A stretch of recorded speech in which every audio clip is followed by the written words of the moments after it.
নমস্কার, আমার কিছুক্ষণ চ্যানেলে আমি কাজল দত্ত রায়।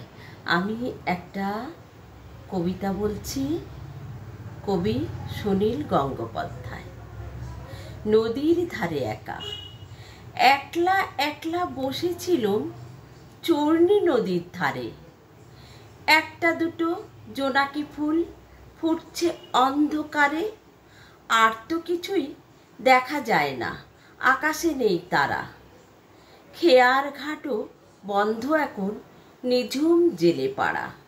গাছের ডালে ফুরফুরিয়ে দোল খাচ্ছে হাওয়া। কেমন করে ওপারে যাই, হলো না বুঝি যাওয়া।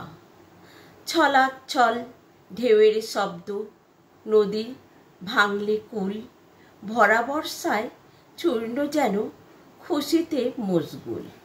একলা বসে কি যে করি, সামনে সারা রাত।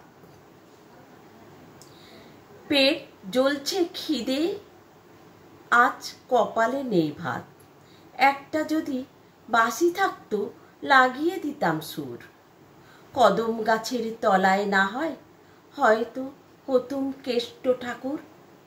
রূপকথার গল্পগুলো হঠাৎ সত্যি হলে, মন পবনের নৌকাখানি ভেসে উঠত জলে। কিংবা তেমন মন্ত্র যদি জানা থাকতো আমার, শূন্য পথে পেরিয়ে যেতাম নদী ও ক্ষেত খামার।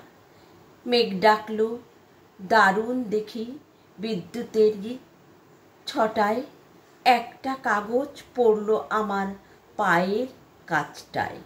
কাগজ তো নয়, চিঠি একটা আকাশ থেকে এলো। নিশুত রাতে আমায় এমন চিঠি কে লিখলো? সত্যি সত্যি ঠিকই সেটা বাংলা অক্ষরে। আবার বিজলি চমক দিতেই নিলুম সেটা পড়ে।